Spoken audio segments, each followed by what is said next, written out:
वर्तमान परीक्षा पे चर्चा रे छात्र छात्री को संबोधन करेंगे प्रधानमंत्री नरेंद्र मोदी। प्रधानमंत्री छात्र छात्री शिक्षक शिक्षयित्री एवं अभिभावकों को संबोधन करने सह सीधा सड़क कथा हेबे। आसंतु देखिबा परीक्षा पे चर्चार सीधा प्रसारण।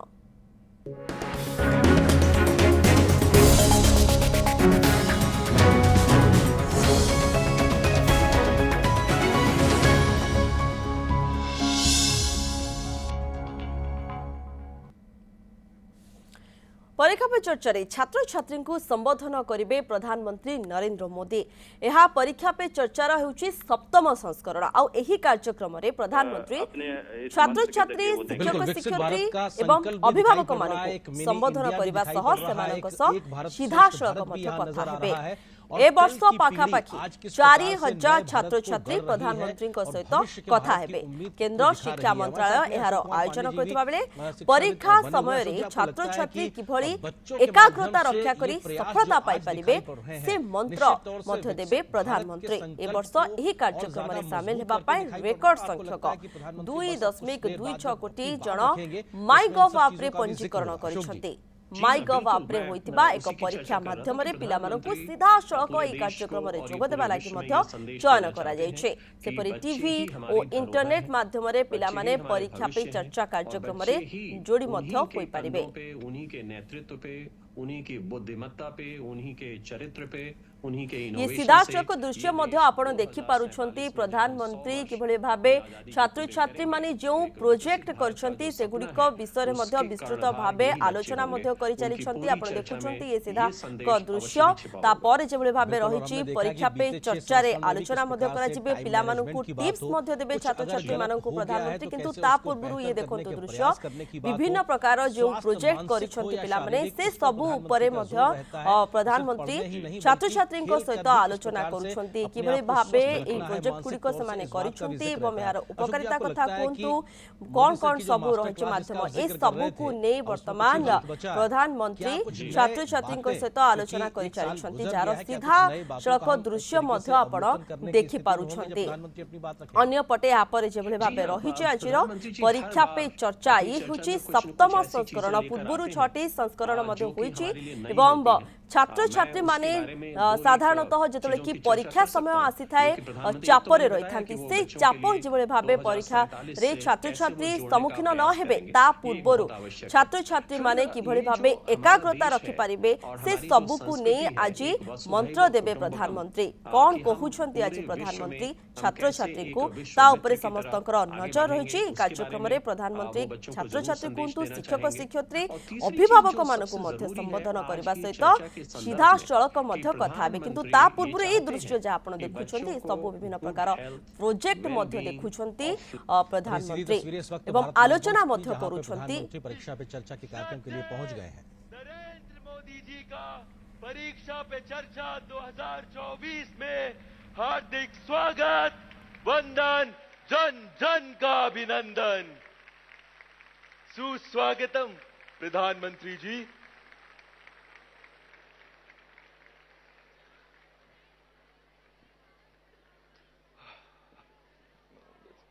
परीक्षा पे चर्चा के 7वें संस्करण के अवसर पर हम सब के प्रेरणा पुंज माननीय प्रधानमंत्री जी के सम्मान में स्वागत संबोधन हेतु आमंत्रित कर रहे हैं देश के शिक्षा, कौशल विकास और उद्यमशीलता मंत्री श्री धर्मेंद्र प्रधान जी को।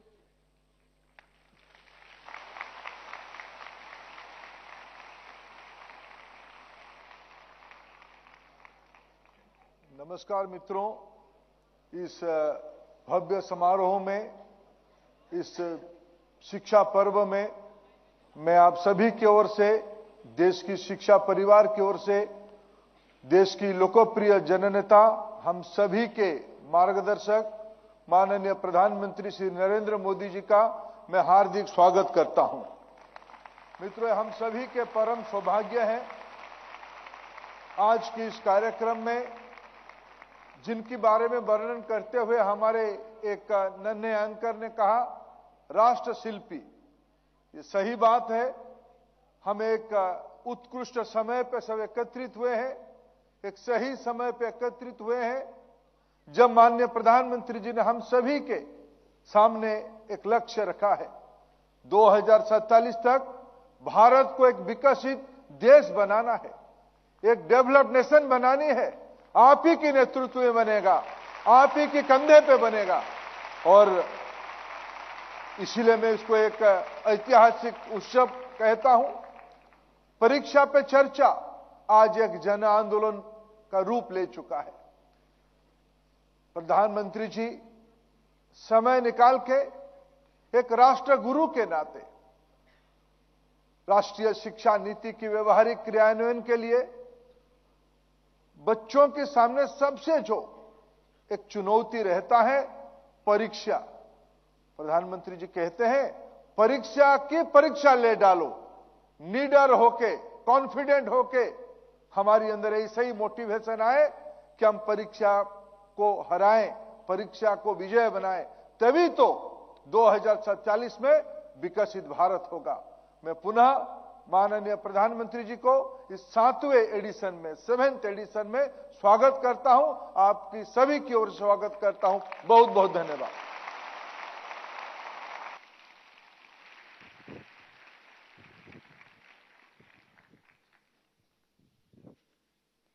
माननीय मंत्री जी, आपका हार्दिक आभार। परीक्षा पे चर्चा कार्यक्रम की लोकप्रियता और इससे मिली सकारात्मक ऊर्जा ने लाखों विद्यार्थियों, शिक्षकों और अभिभावकों के दृष्टिकोण को बदल कर रख दिया है। इस परिवर्तन से प्रभावित होकर केंद्रीय विद्यालय संगठन दिल्ली संभाग के विद्यार्थियों एवं शिक्षकों ने एक भावपूर्ण, सुंदर संगीतमय प्रस्तुति तैयार की है। आइए इस प्रस्तुति का आनंद लें। प्रस्तुत है परीक्षा पे चर्चा एंथम।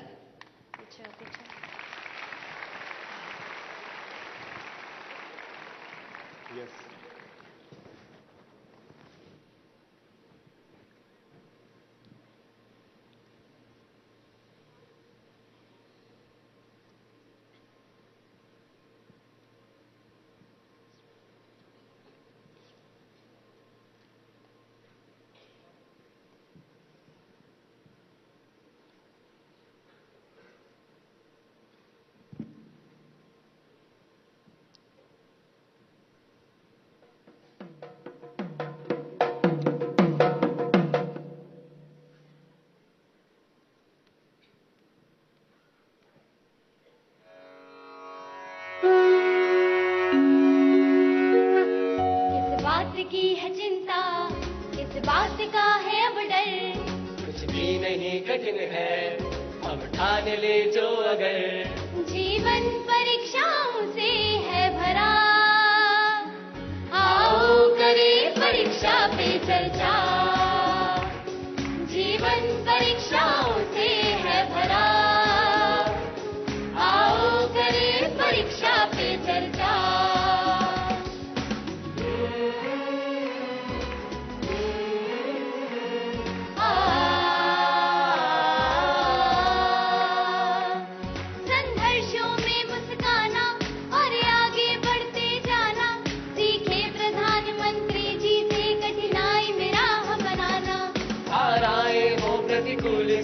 कर हिम्मत से अनुकूल सब, मन की बातों को समझकर मन की बातें समझाना, हमें विकसित भारत का संकल्प दिया। आओ करें परीक्षा पे चर्चा, हमें विकसित भारत का संकल्प दिया। आओ करें परीक्षा पे चर्चा। सानी दबा माँ रे गा मा नी धा पा म ग रे, सा रे गा रे गा रे गा रे गा रे सा नी सा। ये धरती राम और कृष्ण की हर दिन थी परीक्षा जिनकी, अध्ययन करे पूरे जतन से हम लेके प्रेरणा उनकी। मेधावी प्रतिभाशाली रख दृष्टि अर्जुन वाली, कोई जीतने से क्या रोके जो हमने शपथ उठा ली। देखो आदित्य को हमने लक्ष्य किया, आओ करें परीक्षा पे चर्चा। देखो आदित्य को हमने लक्ष्य किया, आओ करें परीक्षा पे चर्चा। हम सब हमको चलना होगा अब कदम से कदम मिलाकर, जीतेंगे हर मुश्किल से शिक्षा की मशाल जलाकर। कीमत समझे समय की और लगा दे जान की बाजी, हर दिशा में भारत दमके जैसे हो प्रखर प्रभाकर। इस अमृत काल में खुल के मुस्कुरा, आओ करें परीक्षा पे चर्चा। इस अमृत काल में खुल के मुस्कुरा, आओ करें परीक्षा पे चर्चा। किस बात की है चिंता, किस बात का है अब डर, कुछ भी नहीं कठिन है हम ठान ले जो अगर।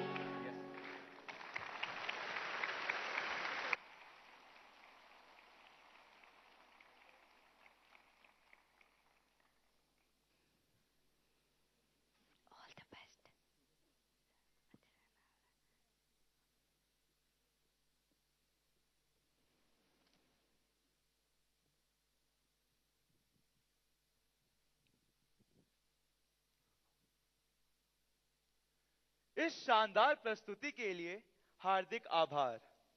प्रधानमंत्री जी, लाखों करोड़ों विद्यार्थी, अभिभावक एवं शिक्षक आपसे संवाद करने, मार्गदर्शन प्राप्त करने को उत्सुक हैं और बेसब्री से इन पलों की प्रतीक्षा कर रहे हैं।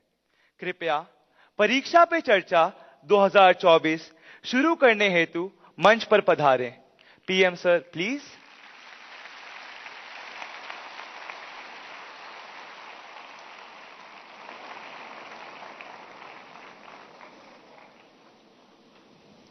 नमस्ते।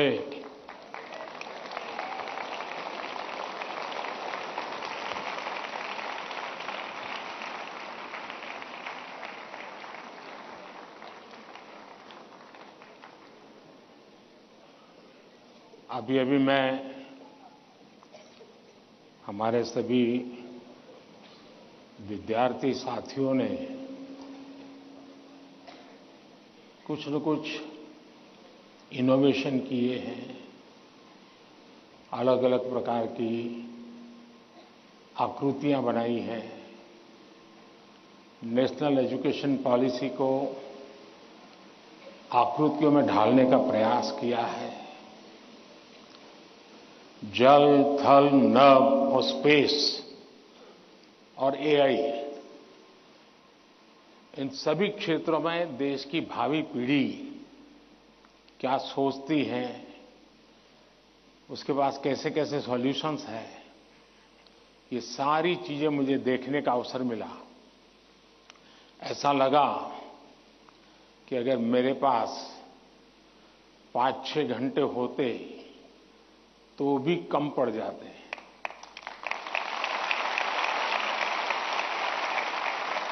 क्योंकि सबने एक से बढ़कर एक प्रस्तुति की है।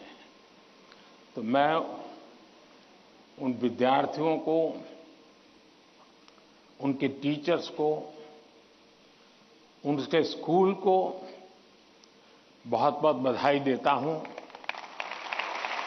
और आपसे भी आग्रह करता हूं कि आप जाने से पहले उस एग्जीबिशन को जरूर देखें और उसमें क्या है उसको समझने की कोशिश करें और अपनी स्कूल में वापस जाने के बाद अपने जो अनुभव है वो जरूर और विद्यार्थियों के साथ शेयर करें। करेंगे? इधर से आवाज आई, उधर से नहीं आई, उधर से नहीं आई। करेंगे? मेरी आवाज सुनाई देती है ना? अच्छा, आपको पता है आप किस स्थान पर आए हैं?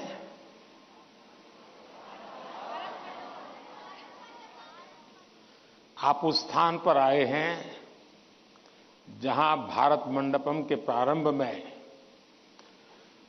दुनिया के सभी बड़े बड़े दिग्गज नेता 2 दिन बैठकर के यहां पर विश्व के भविष्य की चर्चा की थी। आज आप उस जगह पे हैं और आप भारत के भविष्य की चर्चा आज अपनी परीक्षा की चिंताओं के साथ साथ करने वाले हैं। और एक प्रकार से परीक्षा पे चर्चा ये कार्यक्रम मेरी भी परीक्षा होता है। और आप में से बहुत से लोग हैं जो हो सकता है कि मेरी परीक्षा लेना चाहते होंगे। कुछ लोग होंगे जेन्युइनली जिनको लगता होगा कि जरूर कुछ बातें ऐसी पूछी जाए जिसका समाधान खुद को भी मिले, औरों को भी मिले। हो सकता है हम सब सवालों को तो एड्रेस न कर पाएं, लेकिन ज्यादातर उन सवालों के कारण बहुत से साथियों को समाधान हो जाएगा। तो आइए हम प्रारंभ करते हैं, ज्यादा समय न गंवाते हुए। कहां से शुरू करना है?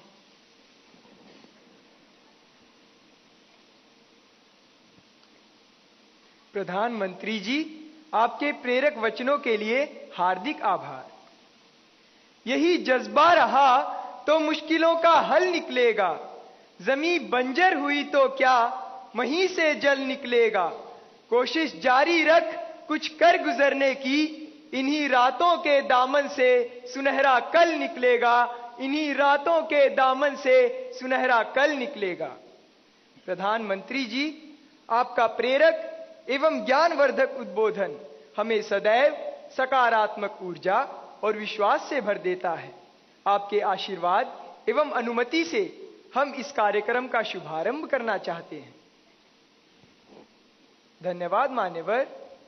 प्रधानमंत्री जी, रक्षा, स्वास्थ्य और पर्यटन के क्षेत्र में भारत के सहयोगी अरब देश ओमान स्थित इंडियन स्कूल धारसेट की छात्रा डानिया शबू हमसे ऑनलाइन जुड़ रही है और आपसे एक प्रश्न पूछना चाहती है। डानिया, कृपया अपना प्रश्न पूछिए। Respected Prime Minister, I am Dania Shabu Varghese of Class 10 from Indian School Darset, Oman. My question is, how do cultural and societal expectations contribute to the pressure students feel during examinations, and how can these external influences be addressed? Thank you. धन्यवाद Dania. Sir, विश्व के सबसे बड़े लोकतंत्र भारत की राजधानी दिल्ली स्थित government Sarvodaya बाल विद्यालय बुराड़ी से मोहम्मद अर्श हमसे ऑनलाइन जुड़ रहे हैं और आपसे अपने मन के संदेह का निवारण चाहते हैं। मोहम्मद अर्श, कृपया अपना प्रश्न पूछिए। माननीय प्रधानमंत्री जी, नमस्कार। मेरा नाम अर्श है। मैं जीएसबीवी बुराड़ी 12th H का छात्र हूं। मेरा आपसे प्रश्न ये है कि हम अपने परिवेश में परीक्षाओं को लेकर नकारात्मक चर्चाओं को कैसे संबोधित कर सकते हैं, जो हमारी पढ़ाई और अच्छा प्रदर्शन करने की क्षमता को महत्वपूर्ण रूप से प्रभावित करती है। क्या छात्रों के लिए अधिक सकारात्मक और सहायक वातावरण बनाने के लिए कदम उठाए जा सकते हैं? धन्यवाद। Thank you Mohammed. ओमान से डानिया शबू और दिल्ली से मोहम्मद अर्श तथा हमारे जैसे अनेक विद्यार्थी समाज और आसपास के लोगों की एक्सपेक्टेशंस के प्रेशर को हैंडल नहीं कर पाते। कृपया उनका मार्गदर्शन करें। इन अब तक जितने मेरे एपिसोड हुए हैं उसमें मैंने इन बातों का जो वर्णन किया है, अगर उसका कुछ न कुछ उन्होंने अपने स्कूल में एड्रेस किया हो तो शायद हम इस समस्या को धीरे धीरे कम कर सकते हैं। उसी प्रकार से हर परिवार में ज्यादातर हो सकता है बड़े बेटे ने या बेटी ने पहले एक आध बार ये ट्रायल हुआ हो, लेकिन उनके लिए ज्यादा एक्सपीरियंस नहीं है। लेकिन हर मां बाप ने किसी न किसी रूप में इस समस्या को जरूर अनुभव किया है। अब सवाल यह है कि इसका समाधान क्या हो। हम ये तो नहीं कह सकते भाई स्विच ऑफ, प्रेशर बंद, ऐसा तो नहीं कर सकते। तो हमने अपने आप को एक तो किसी भी प्रकार के प्रेशर को झेलने के लिए सामर्थ्यवान बनाना चाहिए। रोते बैठना नहीं चाहिए, मान के चलना चाहिए कि जीवन में आता रहता है, दबाव बनता रहता है, तो खुद को तैयार करना पड़ता है। अब जैसे कभी आप उस स्थान पे जाते हैं जहां ठंड ज्यादा है और आप किसी गर्म इलाके में रहते हैं, तो आप मन को तैयार करते हैं कि आज अब मुझे 3-4 दिन के बाद ऐसे इलाके में जाना है जहां ठंड ज्यादा है। तो मन से आप तैयार करते हैं तो धीरे धीरे फिर लगता है, पहुंचने के बाद कभी लगता है यार मैंने तो सोचा था उससे तो ठंड कम है, क्योंकि आपने मन से तय कर लिया है। और इसलिए आप टेम्परेचर कितना है कितना नहीं वो देखने की जरूरत नहीं पड़ती, आपका मन तैयार हो जाता है। वैसे ही दबाव को हमने अपने तरीके से मन से एक बार इस स्थिति से जीतना है, ये तो संकल्प करना होता है। दूसरा, ये जरा दबाव के प्रकार देखें। एक तो दबाव होता है खुद ने ही जो अपने लिए तय करके रखा है कि सुबह 4 बजे उठना ही उठना है, रात को 11 बजे तक पढ़ना ही पढ़ना है, आपने तो इतने आंसर सॉल्व करके ही जीतना है, और बड़ा दबाव खुद ही अनुभव करते हैं। मैं समझता हूं हमने उतना स्ट्रेच नहीं करना चाहिए कि जिसके कारण हमारी एबिलिटी ही टूट जाए। हमने स्लोली इंक्रीमेंट करना चाहिए। चलिए भाई, कल मैंने 7 क्वेश्चन सॉल्व किए थे रात को, आज 8 करूंगा। फिर मुझे वरना मैं 15 तय करूं और 7 ही कर पाऊं तो सुबह उठता है यार देखो कल तो कर नहीं पाए, आज करूंगा। तो एक खुद भी दबाव के प्रेशर पैदा करते हैं। हमने इसको थोड़ा साइंटिफिक तरीके से कर रहे हैं। दूसरा, मां बाप प्रेशर पैदा करते हैं,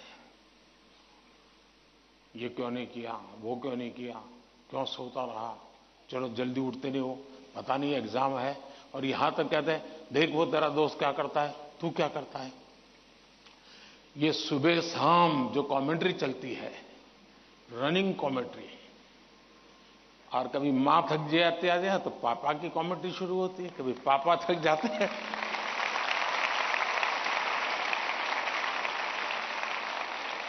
समझ का अभाव है और बिना कारण उसको हम संकट मान लेते हैं। जब एक्चुअली करते हैं तो लगता है नहीं यार इतना मुश्किल नहीं था, मैंने बेकार में दबाव झेलता रहा। तो मुझे लगता है कि एक तो इनको पूरे परिवार ने, टीचर ने, सबने मिलकर के एड्रेस करना होगा। सिर्फ स्टूडेंट एड्रेस कर लेगा, सिर्फ पेरेंट्स एड्रेस कर लेंगे, इतने से बात बननी नहीं है। और मैं मानता हूं कि ये लगातार परिवारों में भी बातचीत होती रहनी चाहिए। हर परिवार ऐसे स्थितियों में कैसे हैंडल करता है उसकी चर्चाएं होनी चाहिए। उसकी एक सिस्टमेटिक थियरी के बजाय हमने धीरे धीरे चीजों को इवॉल्व करना चाहिए।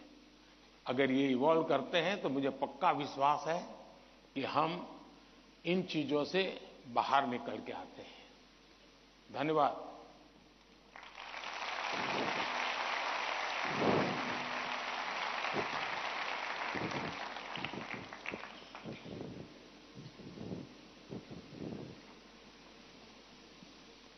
पीएम सर, प्रेशर झेलने का मार्ग सुझाने के लिए आपका धन्यवाद। वीर सावरकर के बलिदान के साक्षी एवं अनुपम प्राकृतिक सौंदर्य के लिए प्रसिद्ध अंडमान निकोबार द्वीप समूह से एक अभिभावक भाग्य लक्ष्मी जी हमसे वर्चुअल माध्यम से जुड़ रही हैं। भाग्य लक्ष्मी जी, अपना प्रश्न पूछिए। माननीय प्रधानमंत्री जी नमस्कार। एक अभिभावक होने के नाते मेरा आपसे सवाल है कि छात्रा पर जो पीर प्रेशर रहता है, जो कि एक तरह से दोस्ती की सुंदरता छीन लेता है और छात्राओं को अपने ही दोस्तों के साथ प्रतिस्पर्धा करा देता है, उस पर आपकी क्या राय है? कृपया मुझे समाधान दें। धन्यवाद। धन्यवाद भाग्य लक्ष्मी जी। विश्व को सत्य, अहिंसा और धर्म की त्रिमूर्ति प्रदान करने वाली भूमि गुजरात स्थित पंचमहल के जवाहर नवोदय विद्यालय की छात्रा दृष्टि चौहान, प्रधानमंत्री जी आपसे अपनी समस्या का हल जानना चाहती हैं। दृष्टि, कृपया अपना प्रश्न पूछिए। माननीय प्रधानमंत्री जी नमस्कार। मैं दृष्टि चौहान जवाहर नवोदय विद्यालय पंचमहल में कक्षा 6 की छात्रा हूँ। मेरा आपसे यह प्रश्न है कि कभी कभी परीक्षा के प्रतिस्पर्धी माहौल में दोस्तों के साथ प्रतिस्पर्धा भी अधिक दबाव पैदा करती है। कृपया सुझाव दें कि इससे कैसे बचा जा सकता है। आप मुझे इस पर अपना मार्गदर्शन प्रदान करें। धन्यवाद सर। धन्यवाद दृष्टि। नेचुरल ब्यूटी से भरपूर, बारिश की पहली बूंदों से भीगने वाला राज्य केरल में स्थित केंद्रीय विद्यालय क्रमांक 1 कालीकट से स्वाति दिलीप हमसे ऑनलाइन जुड़ रही हैं और आपसे अपना प्रश्न पूछना चाहती हैं। स्वाति, कृपया अपना प्रश्न पूछिए। Namaskar, Honorable Prime Minister, sir. I am Swati Dilip, a class 11 student from PM Sri Kendriya Vidyalaya number 1 Calicut of Ernakulam region. Sir, could you please guide us on how, in this competitive world, we can avoid unhealthy and unnecessary competition, and also how to not take peer pressure into our heads? Thank you, sir. धन्यवाद स्वाति। प्रधानमंत्री जी, कृपया भाग्य लक्ष्मी जी, दृष्टि और स्वाति द्वारा पूछे गए प्रश्नों में पीयर प्रेशर और कंपटीशन से होने वाली चिंता तथा इसके कारण रिश्तों में आने वाली कड़वाहट से कैसे बचें, कृपया मार्गदर्शन कीजिए।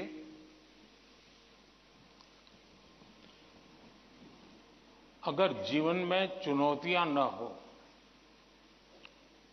स्पर्धा न हो, तो फिर जीवन बहुत ही प्रेरणाहीन बन जाएगा, चेतनाहीन बन जाएगा। कंपटीशन होनी ही चाहिए, लेकिन जैसे एक सवाल में पूछा कालीकट से बच्ची ने, हेल्दी कंपटीशन, इसलिए कंपटीशन हेल्दी होना चाहिए। अब आपका जो सवाल है वो जरा डेंजर है और वो मुझे चिंता कराता है। शायद मुझे भी इस परीक्षा पे चर्चा पे इस प्रकार का सवाल पहली बार आया है। देखिए, कभी कभी इस प्रवृत्ति का जहर, ये बीज पारिवारिक वातावरण में ही बो दिया जाता है। घर में भी माँ बाप, दो बच्चे हैं तो दोनों के बीच में कभी एक के लिए अच्छा बोलेंगे, कभी दूसरे के लिए। तो कभी उन दो भाई बहन में भी, या दो भाई में भी, या दो बहनों में भी, देखिए मां ने उसको तो ये कह दिया और मुझे ऐसा कह दिया। एक इस प्रकार की विकृत स्पर्धा का भाव जाने अनजाने में परिवार के रोजमर्रा के जीवन में बो दिया जाता है। और इसलिए मेरी सभी पेरेंट्स से आग्रह है कि कृपा करके बच्चों की इस प्रकार की कंपैरिजन, अपने ही संतानों की ऐसी कंपैरिजन मत कीजिए। उसके अंदर एक द्वेष का भाव पैदा कर देते हैं और वो परिवार में भी कभी न कभी लंबे समय के बाद वो बीज एक बहुत बड़ा जहरीला वृक्ष बन जाता है। उसी प्रकार से मैंने बहुत पहले एक वीडियो देखा था, शायद आप लोगों ने भी देखा होगा। कुछ दिव्यांग बच्चे, उनकी एक कंपटीशन में सब दौड़ रहे हैं। 12-15 बच्चे अलग अलग, किसी दिव्यांग है तो कठिनाइयां है, लेकिन वो दौड़ रहे हैं। इतने में एक बच्चा गिर जाता है। अब ज्यादा बुद्धिमान लोग होते तो क्या करते? वाह, ये तो गया, चलो यार एक तो स्पर्धा में कम हो गया। लेकिन उन बच्चों ने क्या किया? सबके सब जो आगे चले गए थे वो भी पीछे आए, जो दौड़ रहे थे वो भी रुक गए। पहले उन सब ने उसको खड़ा किया और फिर दौड़ना शुरू किया।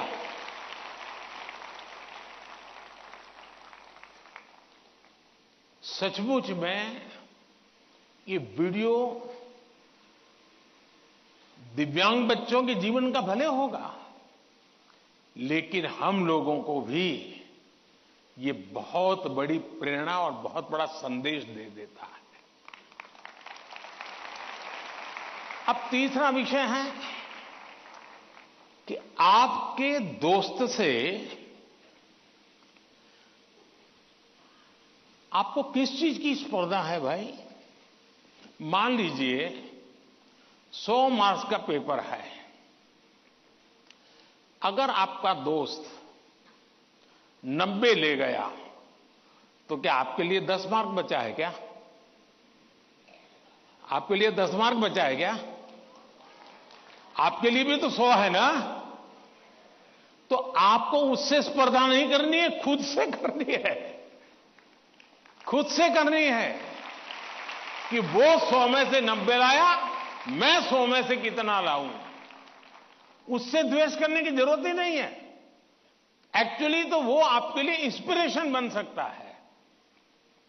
और अगर यही मानसिकता रहेगी तो क्या करेंगे आप? अपने से तेज तर्रार व्यक्ति को दोस्ती नहीं बनाएंगे। आप ऐसे जिसकी कुछ चलती नहीं बाजार में, उसी को दोस्त बनाएंगे और खुद बड़े ठेकेदार बन के घूमते रहोगे।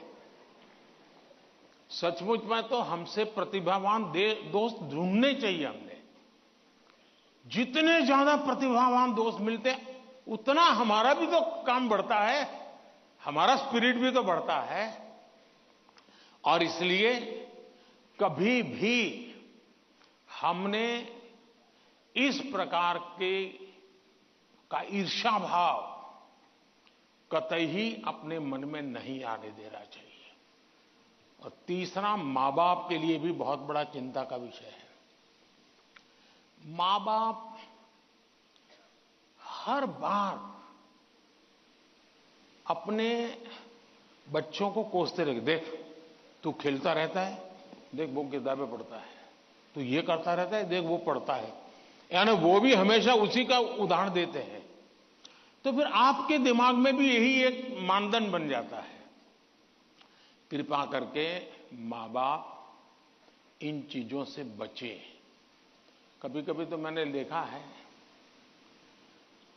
कि जो मां बाप अपने जीवन में ज्यादा सफल नहीं हुए हैं, जिनको अपने पराक्रम, अपनी सफलताएं, अपनी सिद्धियों के विषय में दुनिया को कुछ कहने को नहीं है, बताने को नहीं है, तो वे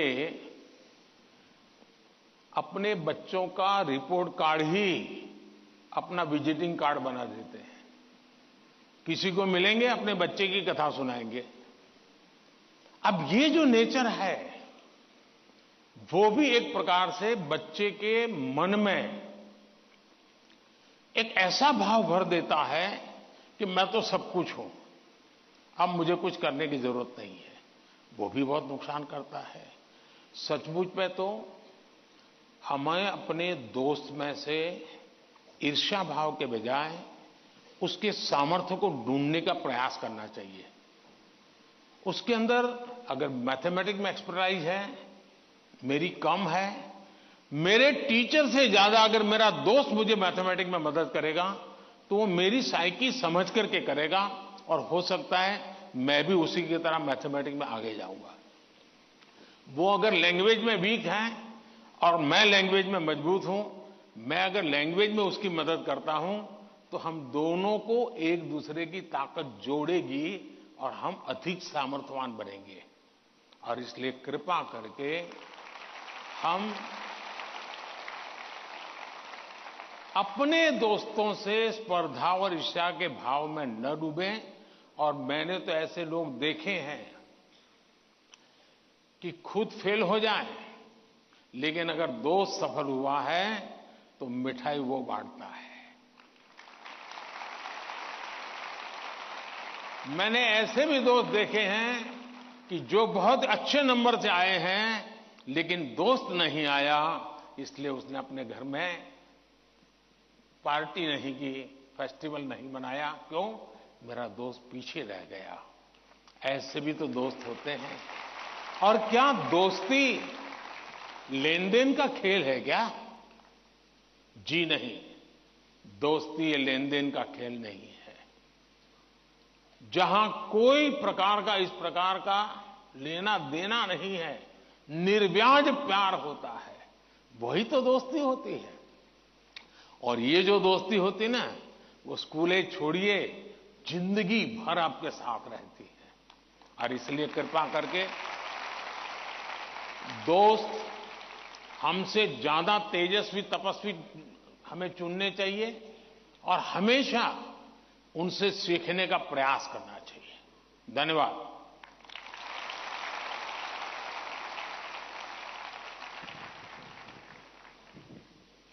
प्रधानमंत्री जी, स्पर्धा में भी मानवीयता का ये संदेश हमें हमेशा प्रेरित करता रहेगा। भारत का दक्षिण पूर्वी राज्य, कृषि प्रधान प्रदेश, तिरुमलई की पवित्र भूमि, आंध्र प्रदेश स्थित ZP high school Uparapalli, Anakapalli जिले के संगीत शिक्षक श्री कोंडा कांची संपतराव जी हमारे साथ ऑनलाइन माध्यम से जुड़ रहे हैं और आपसे प्रश्न पूछना चाहते हैं। संपतराव जी, कृपया अपना प्रश्न पूछिए। प्रधानमंत्री वर्युल वारिकी नमस्कारांजलि। मेरा नाम कोंडकांची संपतराव है और मैं ZP high school Uparapalli, Anakapalli district, Andhra Pradesh में शिक्षक हूँ। सर, मेरा आपसे यह प्रश्न है कि एक शिक्षक के रूप में मैं किन तरीकों से अपने छात्रों को परीक्षा देने में तनाव मुक्त बनाने में मदद कर सकता हूँ? कृपया इस पर मेरा मार्गदर्शन कीजिए। धन्यवाद। धन्यवाद सर। भारत के पूर्व में चाय बागानों तथा सुंदर पर्वतीय प्रदेश, ब्रह्मपुत्र की भूमि, असम के शिवसागर स्थित हाशारा हाई स्कूल से एक टीचर बंटी मेधी जी, जो कि सभागार में उपस्थित है, प्रधानमंत्री जी से एक प्रश्न पूछना चाहती हैं। मैम, कृपया अपना प्रश्न पूछिए। Namaskar, Honorable Prime Minister Sir, I am Bonti Medhi, a teacher from Sibsagar district, Assam. My question is, what should be the role of a teacher in motivating students? Please guide us. Thank you. धन्यवाद ma'am. प्रधानमंत्री जी, कृपया आंध्र प्रदेश के संगीत शिक्षक श्री संपतराव जी और सभागार में उपस्थित शिक्षिका बंटी मेथी जी द्वारा पूछे गए इन प्रश्नों में वे परीक्षा के समय शिक्षकों की भूमिका के विषय में जानना चाहते हैं कि वे किस प्रकार विद्यार्थियों को तनाव मुक्त रहने में सहायता करें। कृपया समस्त शिक्षक वर्ग का मार्गदर्शन कीजिए। पहले तो मैं समझता हूं जो संगीत के टीचर हैं वो तो अपने क्लास नहीं, पूरी स्कूल के बच्चों का तनाव खत्म कर सकते हैं।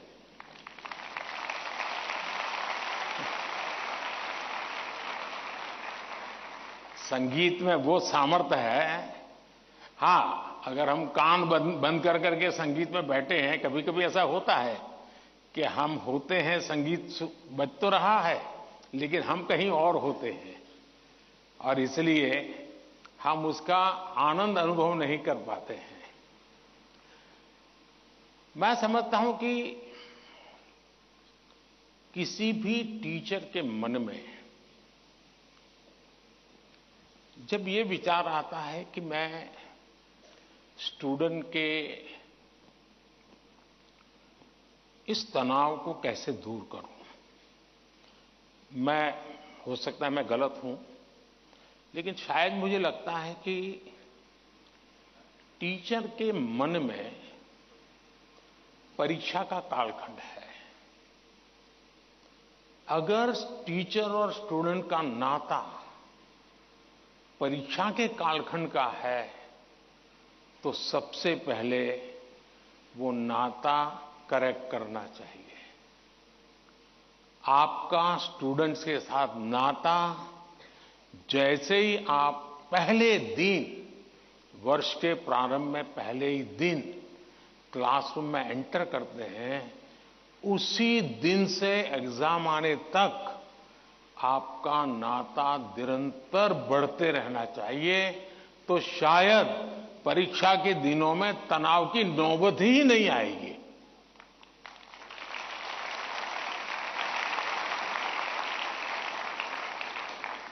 आप सोचिए, आज मोबाइल का जमाना है, स्टूडेंट के पास भी आपका मोबाइल होगा ही होगा।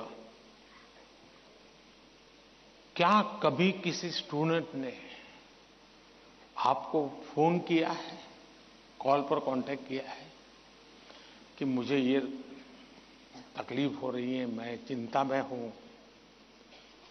कभी नहीं किया होगा। क्यों?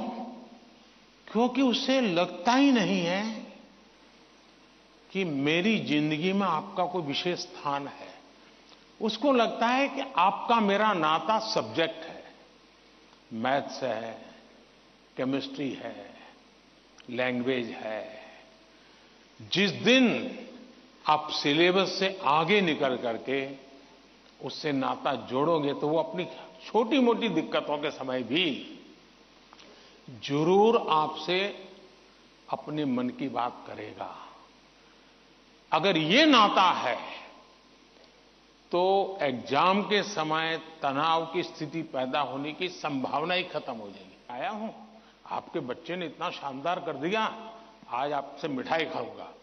आपको कल्पना आती है कि उस मां बाप को, जब आप, बच्चे ने तो बताया ही होगा घर में जाकर के कि आज मैं ये करके आया हूं, लेकिन एक टीचर खुद जाकर के अगर बताता है तो उस परिवार में टीचर का आना, टीचर का बताना उस बच्चे को भी ताकत देगा और परिवार भी कभी कभी और कुछ सोचता होगा।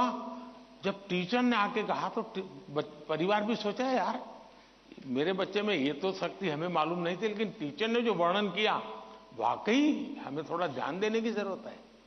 तो आप देखेंगे कि एकदम से माहौल बदल जाएगा।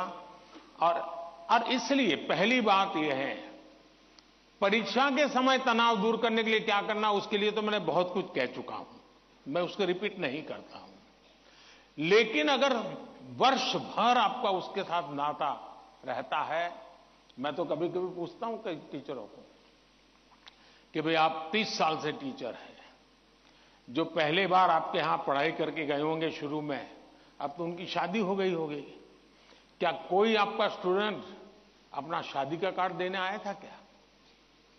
99% टीचर मुझे कहते हैं कि नहीं, कोई स्टूडेंट नहीं आया। मतलब हम जॉब करते थे, हम जिंदगी नहीं बदलते थे। टीचर का काम जॉब बदलना नहीं है, टीचर का काम जॉब करना नहीं है, टीचर का काम जिंदगी को संवारना है, जिंदगी को सामर्थ्य देना है, और वही परिवर्तन लाता है। धन्यवाद।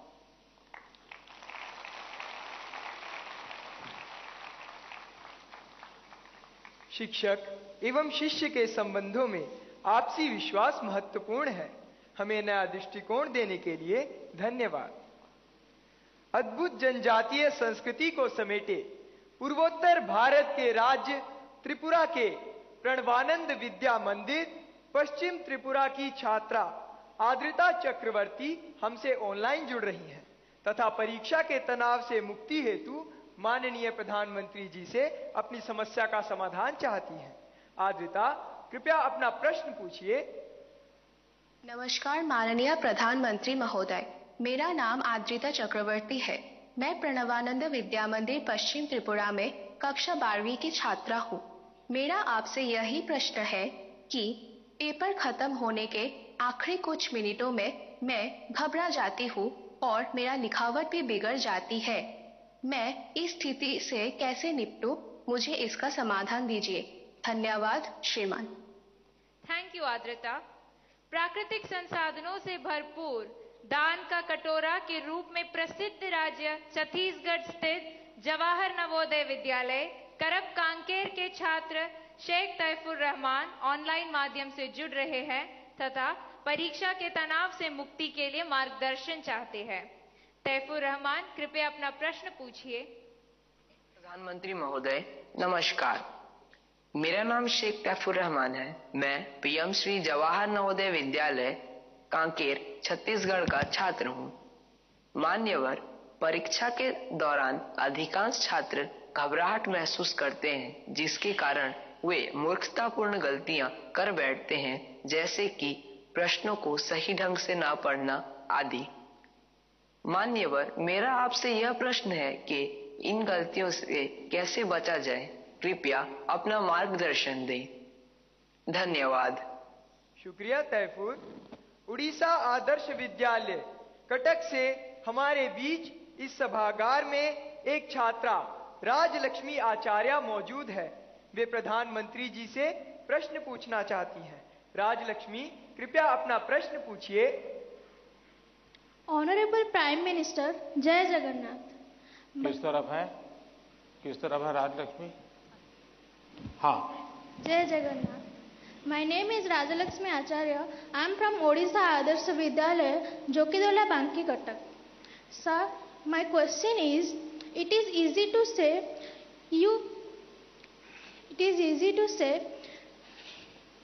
you face exam with a cool mind, but in exam hall the situation is so scary, like don't move, look straight and so on. Then how can it be so cool? Thank you, sir. धन्यवाद राजलक्ष्मी। प्रधानमंत्री जी, अद्रिता, तैफुर और राजलक्ष्मी और इनके जैसे अनेक विद्यार्थियों द्वारा परीक्षा पे चर्चा के पिछले सभी संस्करणों में प्राय ये प्रश्न पूछा जाता रहा है और अब भी ये प्रश्न कुछ विद्यार्थियों के चिंता का कारण बना हुआ है कि वे परीक्षा के दौरान होने वाले तनाव का सामना कैसे करें। कृपया इनका मार्गदर्शन कीजिए। घूम फिर करके फिर तनाव आ गया। अब ये तनाव से मुक्ति कैसे हो? आप देखिए कैसी गलती होती है। कुछ गलतियां यानी रोजमर्रा की हम थोड़ा ऑब्जर्व करें तो पता चलेगा। कुछ गलतियां पेरेंट्स का अति उत्साह कर देता है, कुछ गलतियां स्टूडेंट की अतिशय सिंसियरिटी कर देती है।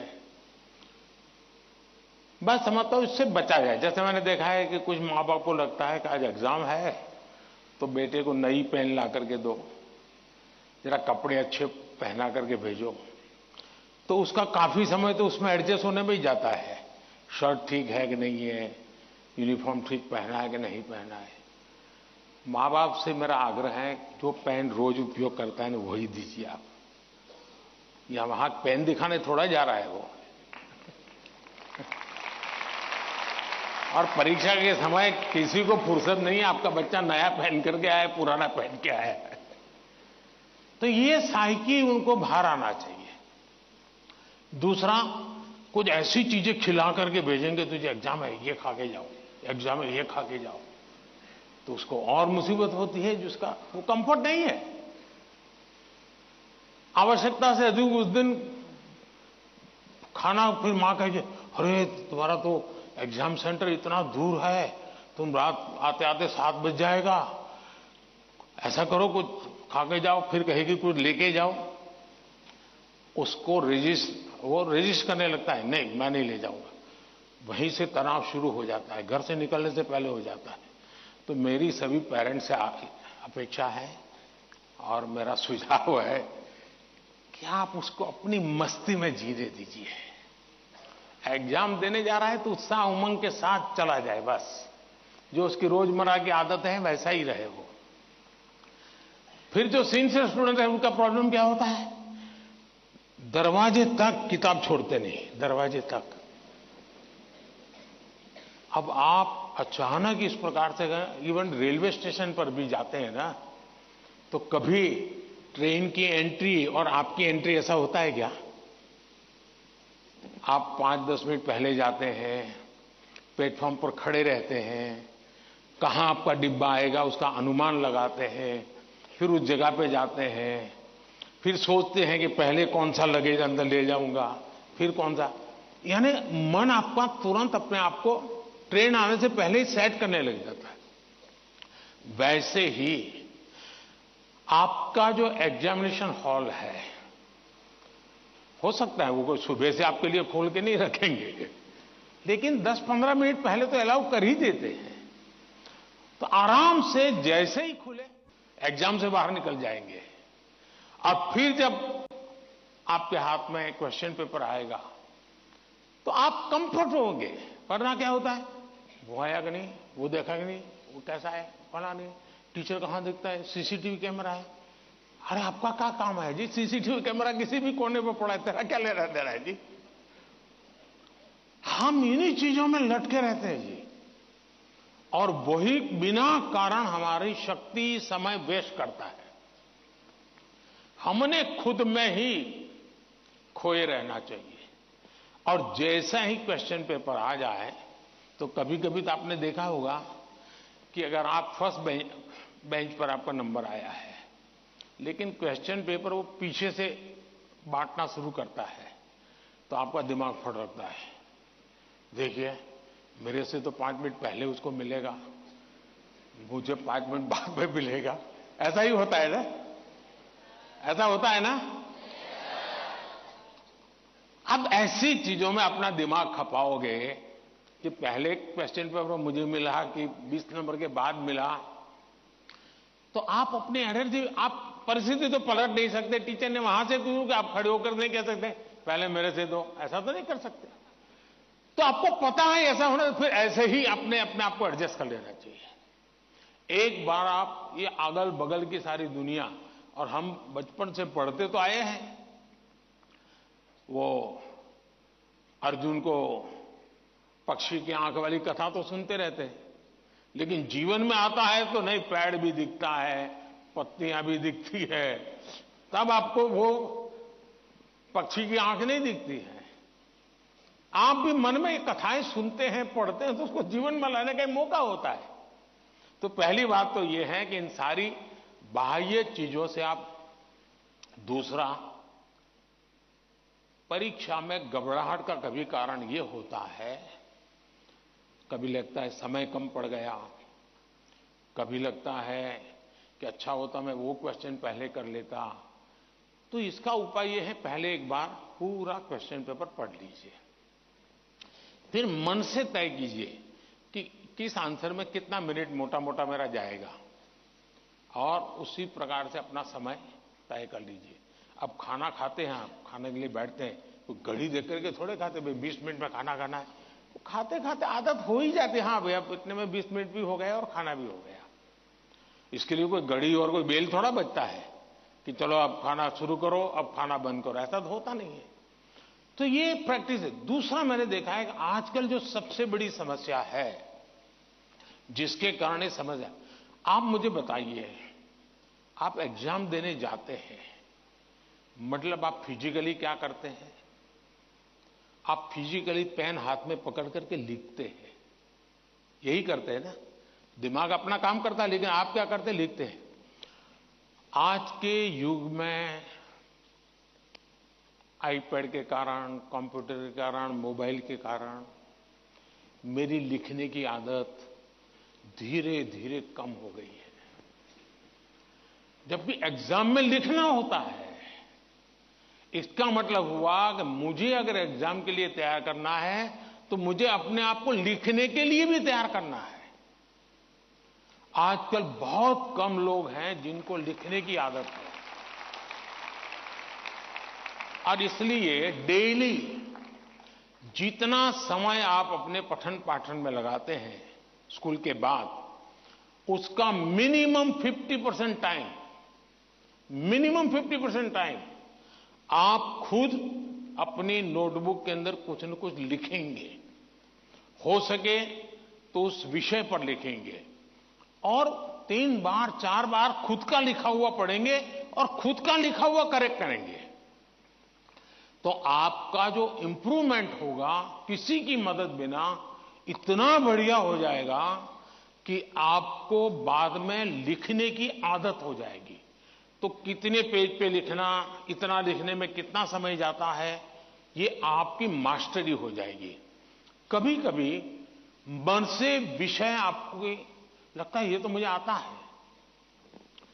जैसे आप मान लीजिए कोई बड़ा प्रसिद्ध कोई गाना सुन रहे हैं, गाना बज रहा है तो आपको लगता है ये गाना तो मुझे आता है क्योंकि आपने बहुत बार सुना है। लेकिन एक बार गाना बन करके जरा कागज पे लिखो ना वो गाना आता है क्या, तो पता चलेगा नहीं यार, सुनते समय जो मेरा कॉन्फिडेंस था, मुझे अच्छा लगता था और आता था, हकीकत में मुझे आता नहीं था। मुझे वहां से प्रॉम्प्टिंग होती थी, इसलिए मुझे वो लाइन याद आ जाती थी। और उसमें भी परफेक्ट शब्द के संबंध में जब बात आएगी तो मैं पीछे रह जाऊंगा।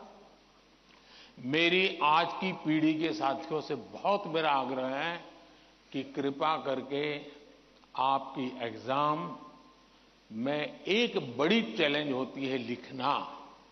कितना याद रहा, सही रहा, गलत रहा, सही लिखते हैं, गलत लिखते हैं, वो तो बात का विषय है। आप अपना ध्यान प्रैक्टिस में इस पर कीजिए। अगर ऐसी कुछ चीजों पर अगर आप ध्यान केंद्रित करेंगे, मुझे पक्का विश्वास है कि एग्जाम हॉल में बैठने के बाद जो अनकंफर्ट या प्रेशर फील करते हैं वो आपको लगेगा ही नहीं, क्योंकि आप आदी हैं। अगर आपको तैरना आता है तो पानी में जाने से डर नहीं लगता है आपको, क्योंकि आप तैरना जानते हैं।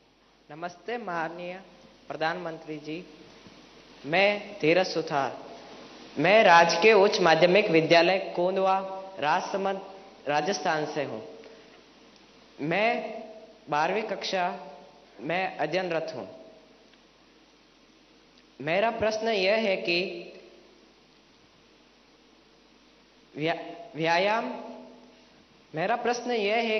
व्यायाम के साथ साथ पढ़ाई को कैसे मैनेज करें, क्योंकि शारीरिक स्वास्थ्य भी उतना ही जरूरी है जितना कि मानसिक स्वास्थ्य। कृपया मार्गदर्शन करें। धन्यवाद सर। आपका शरीर देख करके लगता है मुझे आपने सही सवाल पूछा है।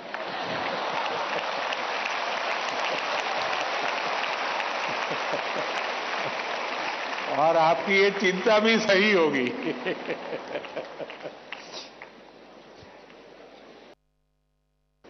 धन्यवाद धीरज।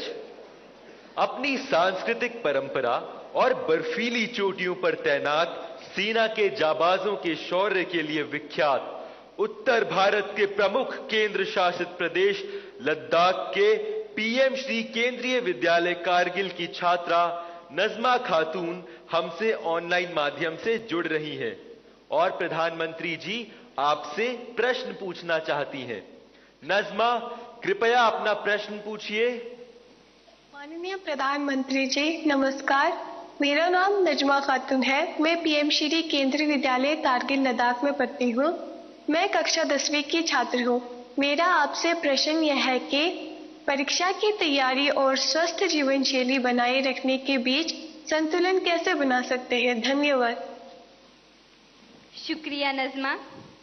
पूर्वोत्तर भारत के रत्न जनजातीय बहुल राज्य अरुणाचल प्रदेश के नाहरलोगुन गवर्नमेंट हायर सेकेंडरी स्कूल से एक शिक्षिका टॉबी लामी जी इस सभागार में उपस्थित हैं और प्रधानमंत्री जी से प्रश्न पूछना चाहती हैं। नमस्कार माननीय प्रधानमंत्री जी, मेरा नाम तोबी लोमी है। मैं एक शिक्षिका हूँ। मैं government higher secondary school Naharlagun Arunachal Pradesh से आई हूँ। मेरा प्रश्न है, विद्यार्थी खेल कूद नहीं बल्कि पढ़ाई में मुख्य रूप से क्या और कैसे ध्यान केंद्रित कर सकते हैं? कृपया मार्गदर्शन करें। धन्यवाद सर। धन्यवाद मैम। प्रधानमंत्री जी, धीरज, नजमा और तोबी जी पढ़ाई और हेल्दी लाइफ में सामंजस्य कैसे स्थापित करें, इस विषय पर आपका मार्गदर्शन चाहते हैं।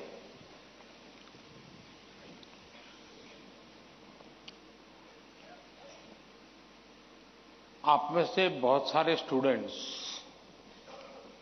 मोबाइल फोन का उपयोग करते होंगे और कुछ लोग होंगे शायद उनको घंटों तक मोबाइल फोन की आदत हो गई होगी।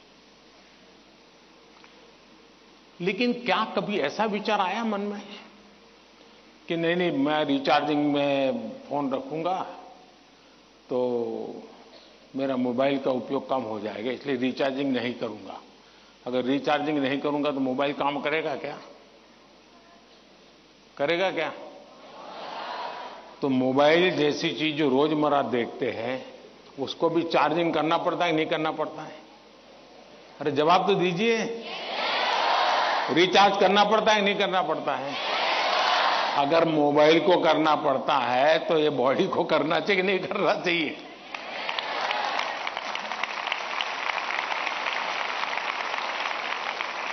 जैसे मोबाइल फोन में चार्जिंग ये मोबाइल की रिक्वायरमेंट है, वैसे हमारा शरीर का भी चार्जिंग ये शरीर की रिक्वायरमेंट है।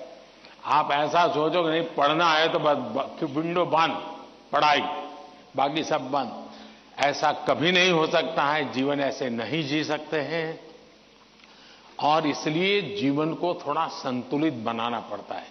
कुछ लोग होते हैं खेलते ही रहते हैं, वो भी एक संकट होता है। लेकिन जब आपको एग्जाम देनी हो, क्योंकि लौकिक लाइफ जीवन में इन चीजों का अपना महत्व है, इसको टाल नहीं सकते। लेकिन अगर हम स्वस्थ ही नहीं रहेंगे, अगर हम अपने शरीर में वो सामर्थ्य ही नहीं होगा, तो हो सकता है कि 3 घंटे एग्जाम में बैठने का सामर्थ्य खो देंगे, फिर 5 मिनट ऐसे ही करके बैठा रहना पड़ेगा। और इसलिए स्वस्थ शरीर स्वस्थ मन के लिए भी बहुत जरूरी है। अब स्वस्थ शरीर का मतलब ये तो नहीं है कि आपको पहलवानी करनी है, ये आवश्यक नहीं है, लेकिन जीवन में कुछ नियमितताएं होती है। अब आप कभी सोचिए कितना समय है जिसमें आप खुले आसमान के नीचे सनलाइट में बिताए हो। अगर आप चलो पढ़ना भी है तो किताब लेकर के सनलाइट में बैठो ना भाई थोड़ी देर। कभी कभी बॉडी को रिचार्ज करने में सनलाइट भी बहुत जरूरी होता है। क्या कभी कोशिश की नियम से कि भाई मैं दिन में कैसे भी करके इतना तो मौका निकाल दूं ताकि मुझे सनलाइट के साथ नाता रहे? उसी प्रकार से कितना ही पढ़ना क्यों ना हो, लेकिन नींद को कभी भी कम मत आंकिए। जब अपनी मम्मी हमको कहती हैं कि सो जाओ, तो उसका इंटरफेरेंस मत मानिए। ज्यादातर स्टूडेंट का ईगो इतना हर्ट हो जाता है कि तुम कौन होती हो, सो जाओ और मुझे कल एग्जाम देनी है, मैं सोऊंगा नहीं सोऊंगा, तुम्हें क्या लेना? ऐसा करते हैं ना घर में। जो नहीं करते हैं मन न बोले, जो करते हैं वो बोले। जरा करते हैं? कोई नहीं बोल रहा है। लेकिन ये पक्का है कि नींद के विषय में भी अगर एक बार रील पर चढ़ गए, एक के बाद एक रील देखते ही गए, छुपाना चाहते हो ना? कितना समय बीत गया पता नहीं, कितनी नींद खराब हो गई पता नहीं, क्या निकाला, पहला रील देखा था याद करो जरा, याद भी नहीं है, ऐसे ही देख रहे हैं। ऐसे हम नींद को बहुत कम आंकते हैं। आज आधुनिक हेल्थ साइंस जो है वो नींद को बहुत तवज्जो देता है।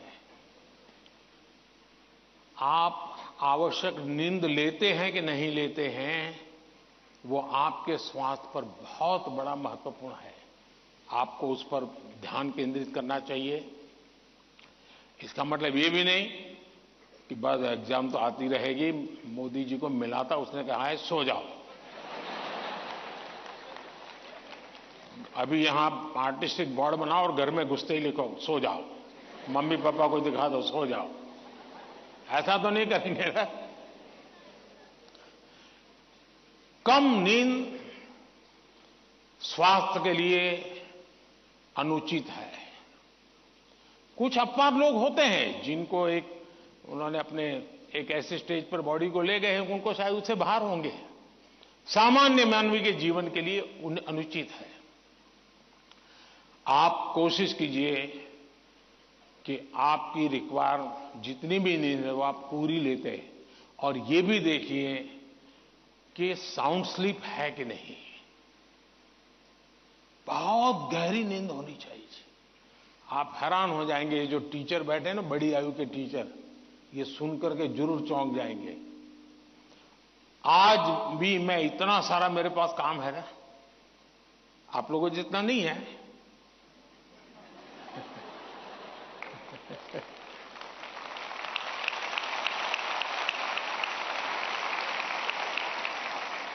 लेकिन 365 दिन कोई अपवाद नहीं, अगर मैं बिस्तर पे लेटा नहीं कि 30 सेकंड में डीप स्लीप की तरफ नहीं चला गया था, होता नहीं।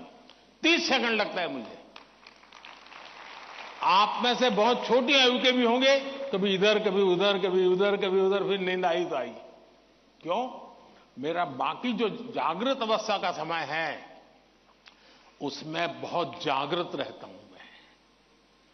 तो जब जागृत हूं तो पूरी तरह जागृत हूं, जब सोया हूं तो पूरी तरह सोया हूं।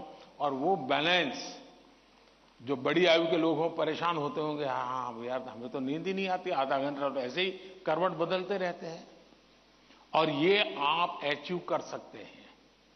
फिर एक विषय है न्यूट्रिशन, संतुलित आहार।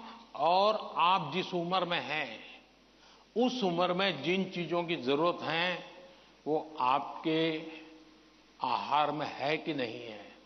एक चीज पसंद है, बस खाते रहते हो, पेट भर जाता है, कभी मन भर जाता है, लेकिन शरीर की आवश्यकताएं पूरी नहीं करता है।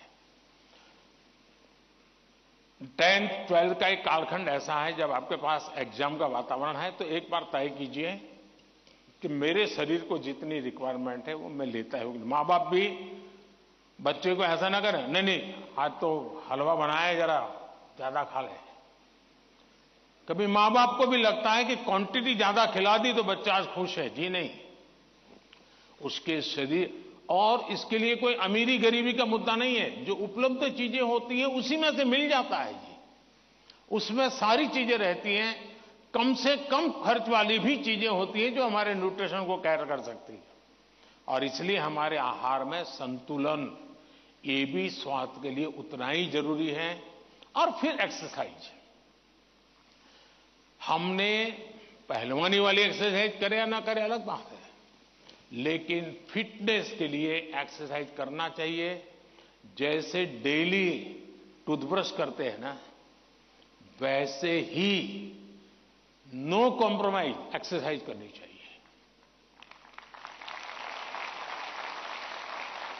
मैंने कुछ बच्चे ऐसे देखे हैं, वो छत पे चले जाते हैं, किताब लेके चलते हैं और पढ़ते रहते हैं, दोनों काम कर लेते हैं। कुछ गलत नहीं है, वो पढ़ता भी है और अपना धूप के अंदर चल भी लेता है, एक्सरसाइज भी हो जाती है। कोई न कोई ऐसा रास्ता निकालना चाहिए जिसमें आपकी फिजिकल एक्टिविटी होती रहती है। 5 minute 10 minute dedicated physical activity करनी ही चाहिए। ज्यादा कर सकते तो अच्छी बात है। अगर इन चीजों को सहज रूप से आप लाएंगे, एग्जाम के तनाव के बीच सब कुछ इधर करेंगे वो नहीं करेंगे तो नहीं चलेगा। संतुलित करिए, आपको बहुत फायदा होगा। धन्यवाद।